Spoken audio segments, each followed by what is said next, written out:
bukan uang yang salah, tapi kepercayaan kita terhadap uanglah yang salah. Dengar kata saya ulang ya. Bukan uangnya yang salah. Gak bisa dipungkiri. Mungkin jangan-jangan saudara bilang gini, udah deh jangan naif. Mau ke toilet umum aja juga butuh uang kok gitu kan. Iya, uang itu penting. Tapi saya mau bilang Tuhan jauh lebih penting. Nah kalau saudara gak memahami ini, saya yakin saudara pasti cinta uang.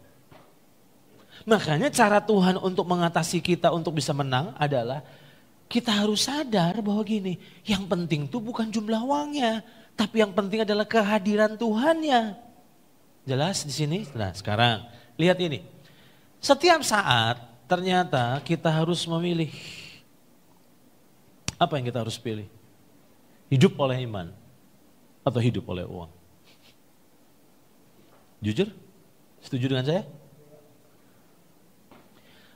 Saudara setuju dengan saya bahwa pengalaman bangsa Israel di padang gurun selama 40 tahun sebetulnya sedang menunjukkan kepada kita satu hal yang penting, bahwa manusia ternyata bisa hidup tanpa uang, tapi manusia tidak dapat hidup tanpa Tuhan. Pelajaran ini jadi penting buat kita. Sebab kalau saudara nggak ngerti ini, gampang sekali kejebak sama uang. Iblis akan bilang gini, kamu butuh uang lebih daripada kamu butuh Tuhan. Tanpa uang kamu gak akan hidup.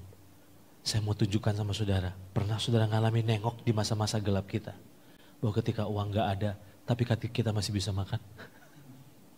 Di situ sebenarnya Tuhan lagi nunjukin gini, hei melek coba, yang kamu butuhkan tuh sebetulnya bukan duit, yang kamu butuhkan tuh aku.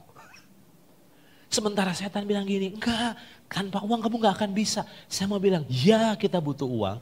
Tapi saya mau katakan pengalaman bangsa Israel di padang gurun selama 40 tahun.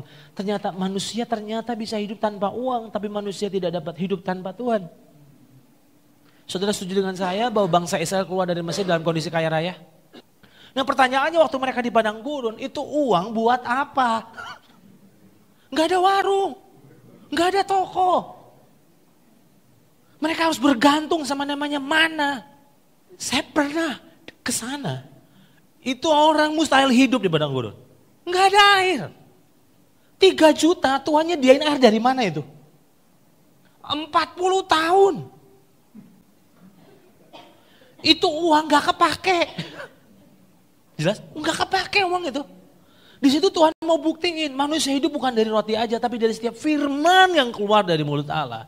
Berarti dengan kata lain, yuk hari ini, kenapa pelajaran ini jadi penting? Tuhan nyadarkan saya, hei kamu boleh gak kikir, tapi kalau kamu masih percaya sama duit, kamu gak akan percaya sama Tuhan. Saya ulang kata saya, kalau kamu percaya uang, kamu gak percaya Tuhan. Kalau kamu percaya Tuhan, kamu gak akan percaya uang.